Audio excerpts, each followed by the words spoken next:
Welcome, everyone.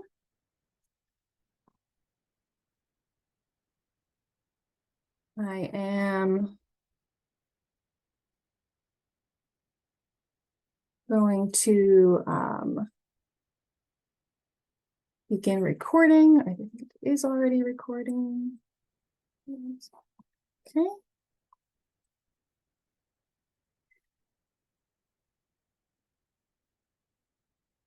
So as a reminder, we are recording this workshop. And as before, please do remain on mute. And also for bandwidth, you can turn off your cameras. And if you do have questions, though, we encourage the interactions. So please drop those into the chat.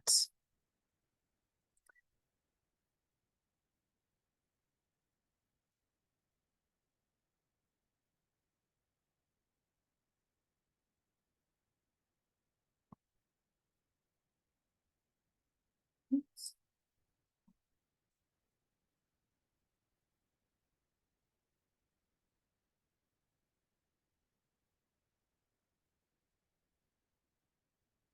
So it gives me great pleasure to introduce here Ashley Desracier, and she works with the EPA New England office on the Environmental Justice 40 initiative and the overviewing the Long Island Sound Community Impact Fund. So Ashley, let me turn it over to you. Okay. Good morning, everyone, and thank you, Deb. We have three really great speakers for you today, and my job is to help set the stage for them. So I'll open with a very couple quick slides about the mechanisms that guide environmental justice related work through the Long Island Sound study. Next slide, Deb, please. So everything LISS does is guided by a comprehensive conservation and management plan, or CCMP. And in the opening session, Sarah shared 4 of these themes that underlie our programming areas. There are 3 principles that cut across these programming areas to demonstrate the values we commit to in our work. And one of those is environmental justice. So how does that value and commitment come to life? I'll give 2 brief examples. Next slide, please. So let me just say, while I typically cringe when I see slides that are this busy, I am sharing this content purposefully and quite proudly. About 3 years ago, the LISS Management Committee formally approved creation of an environmental justice work group. And this work group brings together people in the watershed to help advance environmental justice implementation work and better serve the needs of marginalized and underrepresented communities. So what you see here is that group's 5-year work plan. As you can see, it's quite robust, and it outlines the EJ-related goals, objectives, tasks, and expected outputs LISS will pursue. And so the 2 presentations you'll hear next cover 2 of these very important tasks that came from the EJ work group: the EJ Needs Assessment and the Long Island Sound Community Impact Fund. Next slide. And so I hope, as folks here have experienced, there is a broader commitment to environmental justice across the federal government that's happening in parallel to LISS's work.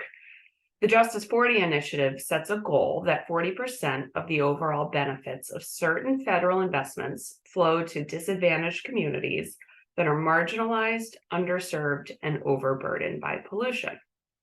And so funding LISS receives through the bipartisan infrastructure law will help contribute to this 40% goal. Last year, we developed an equity strategy to serve as the roadmap for how LISS's bill-funded projects can direct benefits and resources to disadvantaged communities.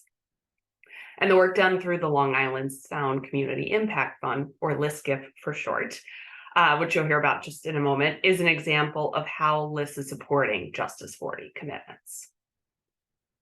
And so with that, next slide, please.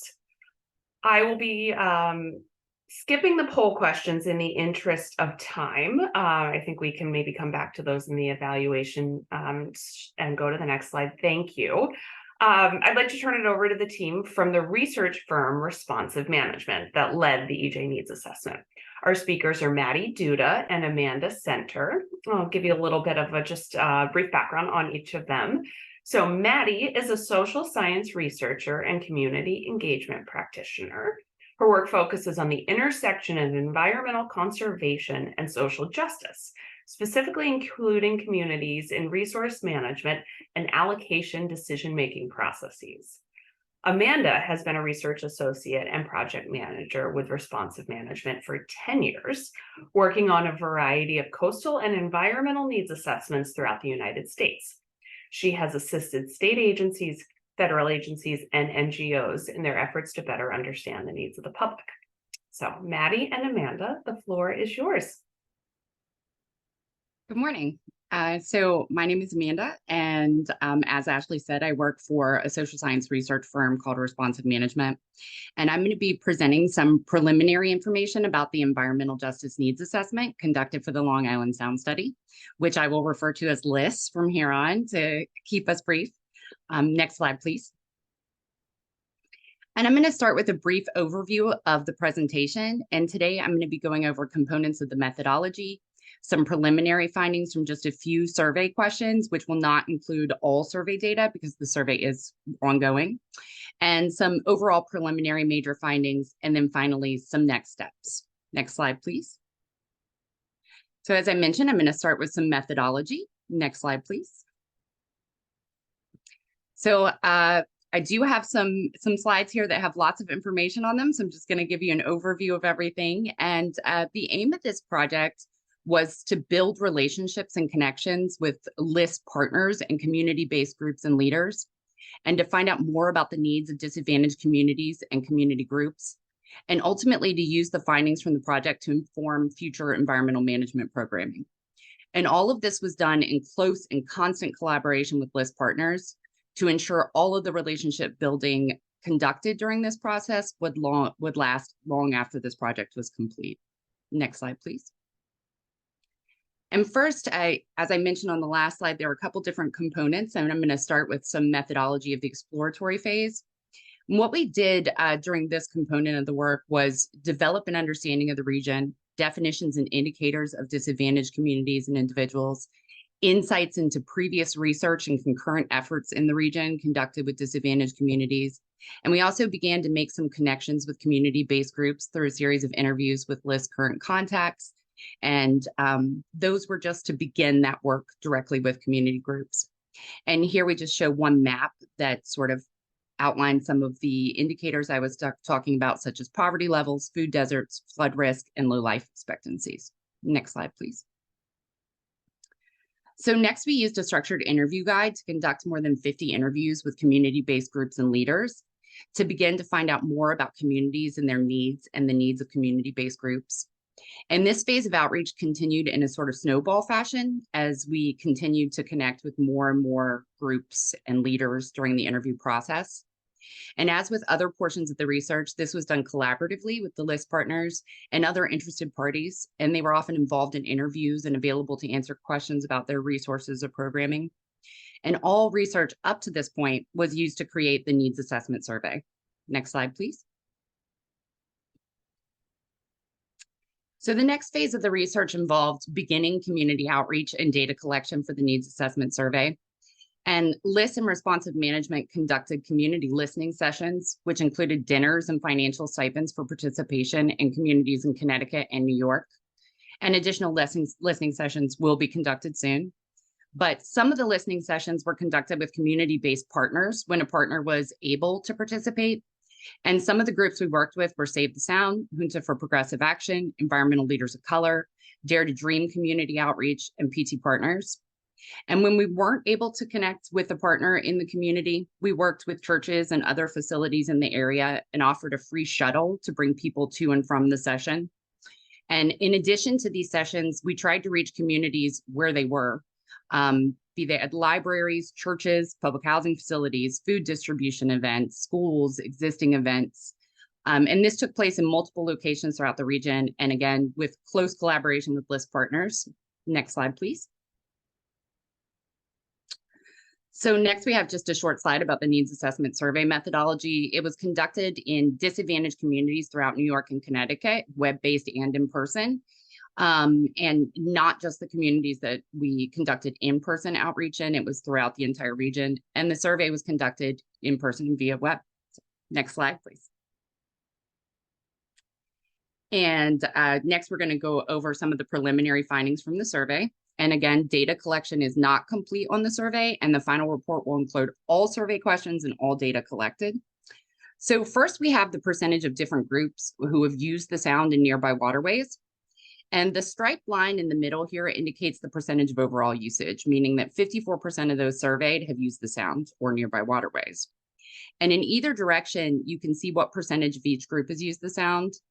And as suspected, based on other phases of the research and the interview process, demographics that might be indicative of belonging to a disadvantaged group, such as Black or African American residents or those with an income lower than $40,000 a year, are using the sound less frequently at 42% and 39%, respectively.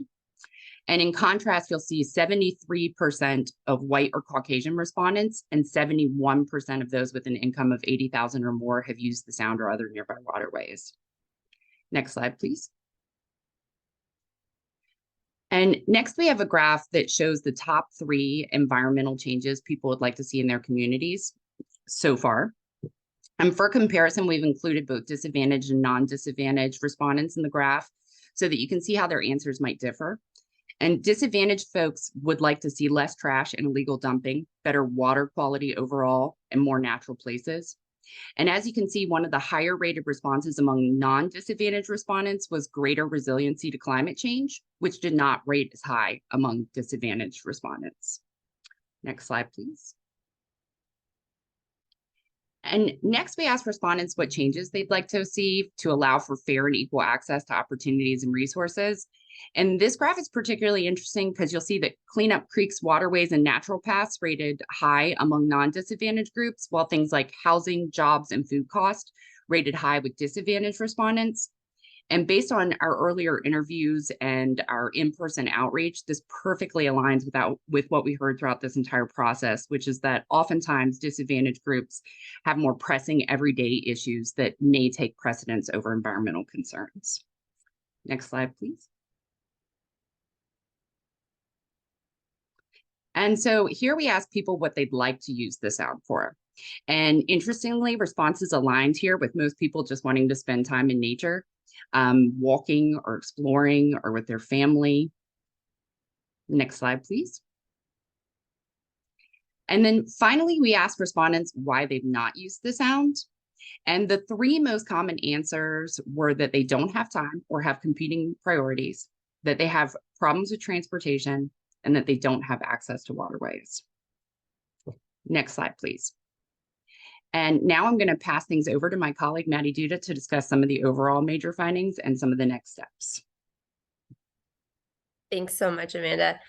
As Amanda shared, there have been a lot of parts of this effort, and I'm going to give a high-level summary to highlight some of the preliminary major findings so far. We're excited to share final results more broadly after this effort is wrapped up in the coming months. The exploratory phase highlighted that many different environmental, social, health, and infrastructure issues are felt often as cumulative burdens in many different patterns in different communities. And this phase really informed where a lot of the in-person and interview outreach was prioritized. Next slide, please. There were many specific issues that were highlighted in different communities directly by community members and community groups, some of which were similar in many areas. And this slide lists the many of these community identified issues and community group identified issues that were often mentioned, including high housing costs, a lack of local jobs, heavy industries and highways close to people's homes. Some of the other things that were often heard and mentioned were flooding and sewer overflows, different transportation issues, including lack of public transportation routes and expenses associated with these, public health issues, limited access to nature, and trash and illegal dumping, as you heard Amanda say, was often shared in interviews and community meetings along with on the survey. And many of these issues were explicitly tied to redlining and institutional racism in practice and policy, and many groups expressed levels of distrust with government and public agencies. Next slide, please. I'm so sorry, to go back to that last slide, I will highlight some of those issues that community-based groups identified in their work. Some of the big things that we heard from a lot of different community groups were limited capacity and staff, limited funding for general operations in particular, how high the administrative burden of public funding can be, and how reimbursement funding really isn't tenable for many community-based groups. There are also a lot of different technical assistance need identified. And so now next slide, please. Thank you. In terms of major findings from the public outreach, this kind of work requires a lot of time and resources to build meaningful connections and relationships. And this effort did start with an asking folks to meet with us, to listen to and hear from them about different issues and priorities, and taking the time to build trust and relationships and showing up and taking the time to start relationships with community groups and members without an ask can be really valuable in trust building. And some community groups, as Amanda mentioned, didn't really have capacity to conduct work outside of their immediate mission without general operations or other programmatic funding support. And some overall lessons learned from the outreach through this effort include that showing up in designated places and times can be really difficult for community members with competing priorities and limited transportation. Libraries were a great place to reach many different community members where they already were, and partnering with community-based groups with existing relationships and trust in different communities supported setting up the most meaningful kinds of events or meetings that often resulted in more engagement. Next slide, please. In terms of next steps for immediate programming and actions that folks who we talked with wanted to see, many folks asked for more information about water quality to inform their decisions of how to recreate in the Sound and nearby waterways, including subsistence fishing. There were a number of folks who asked what the Long Island Sound is and what the Long Island Sound Study is, and asked for educational programs about the Sound and to learn about the different programs that already exist. And many people underlined the importance of having signs and materials in multiple languages. A major part of this effort will be continuing to follow up and build relationships with groups that we're connected with through this process to ensure that programming and funding really works to stay in step with community needs and priorities. Next slide, please. And so it was a really, really broad overview of preliminary findings, but the comprehensive conservation management plan that Ashley mentioned will be updated soon. Your feedback will be really important, so please keep an eye out for opportunities to be involved in the conversation. And findings from this effort will be part of informing that update. And we're still in the process of holding several more community listening sessions, and we'll also keep folks updated on when the presentation on the much more detailed presentation of final findings from this effort will be held. Thank you so much. I'll turn it back to Ashley. All right, excellent. Thank you so much, Amanda and Maddie. Next, I'm delighted to introduce Shahela Begum. Shahela is part of Restore America's Estuaries, serving as program director for the Long Island Sound Community Impact Fund. Shahela brings years of experience working with under-resourced regions in New York, doing everything from curriculum development, educating coastline communities, and coordinating on-the-ground resiliency work. So welcome, Shahela.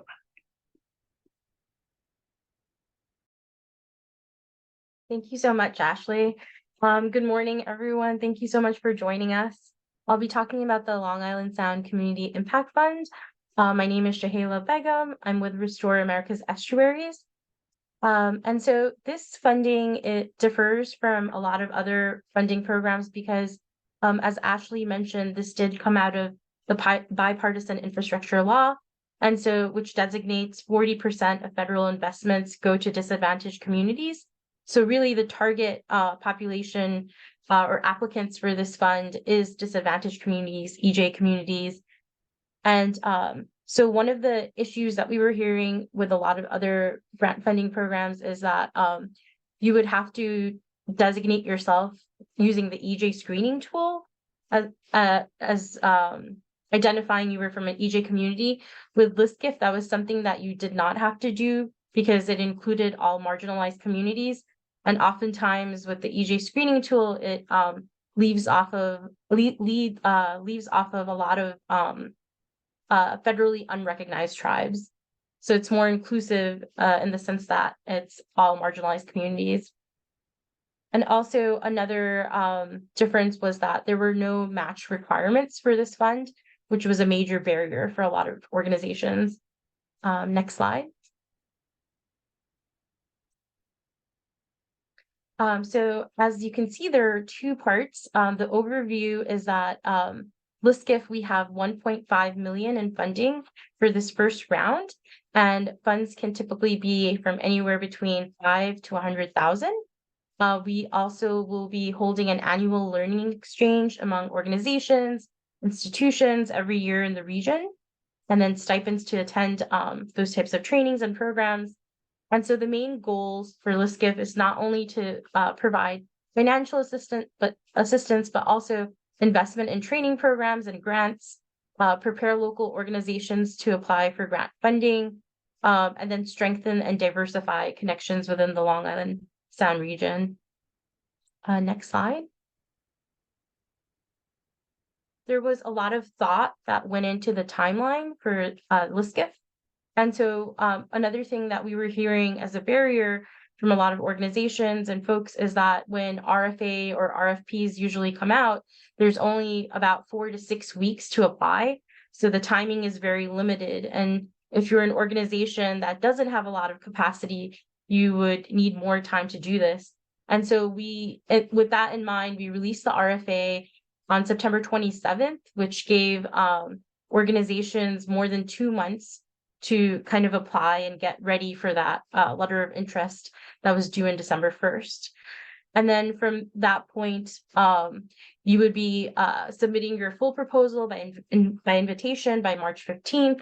And so just kind of elaborating your ideas, having more time, getting more feedback to do that.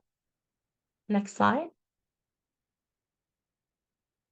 And the application process was also twofold, where step one, you would submit a letter of interest. And the idea for this was that to keep it as brief as possible, where organizations weren't spending a lot of time just on a full proposal. Rather, they had an opportunity to get feedback from the review panelists and elaborate on their ideas for the full proposal. So it was in twofold. And our deadline just passed on December 1st. We had 35 applicants so far, with a total request of over $2.5 million. And so that's more than we have to offer, which is 1.5 million, which is a major indicator that EJ communities, disadvantaged communities, need this consistent ongoing funding projects. Next slide. So the other thing that we did to support organizations is to hold webinars. We had four so far. The first one was on September 19th. It was on project design and building partnerships. And the idea for this was that before the RFA was even released, organizations got to see what the program priorities were for LISS, and then also think of different ideas and how that aligns with the CCMP. Along with what kind of partnerships would be ideal for their project if they need to branch out. And so all these recordings were also available online to accommodate for schedules if people couldn't make it, and also with the slides. And we also had a grant writing training on how to write the narrative for the LOI. And we had 2 budget trainings on how to develop a federal budget, and also any support with questions that organizations had. Organizations also had the opportunity to do one-on-one calls with me. And so that was also very helpful as we were getting closer to the deadline. Next slide. And another way that LISS can be equitable and is really reflecting the community and having a review panel that reflects the community. And so our review panel is made up of BIPOC folks. We have Black, Indigenous, and people of color representation. We have folks from Connecticut, New York, EPA regions 1 and 2, anywhere from water quality experts to community organizers, marine scientists from Stony Brook University, co-founder of BioBus, the executive director of the Long Island Explorium, so an educational expert as well, and community engagement experts as well. So having a reflective panel that reflects community is really important, because historically a lot of review panels have been homogenous, or it's a certain type of people that don't usually reflect EJ communities on that end. Next slide. And so for the future, early next year and throughout the duration of the program, based on the environmental justice needs assessment that Maddie and Amanda spoke about, we had one-to-one discussions with tribal groups, executive directors, and organizations. And this really helped in building the curriculum of the gaps and what kind of trainings they were looking for to build capacity. And then also going forward with an adaptive approach to these trainings.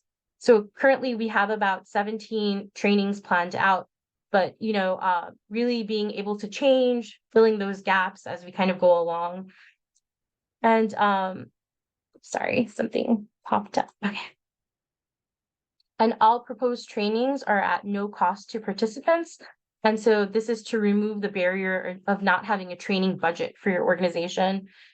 And then each year, as I mentioned, there will be an annual learning exchange, and this is planned for May or June next year.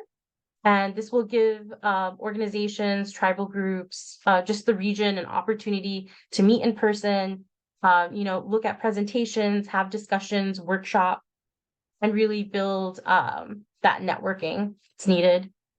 Next slide.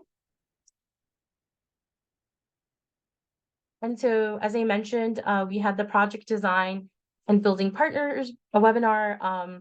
We have the grant writing one, the 2 budgeting one, the upcoming ones for next year. We'll have a full proposal training webinar in January.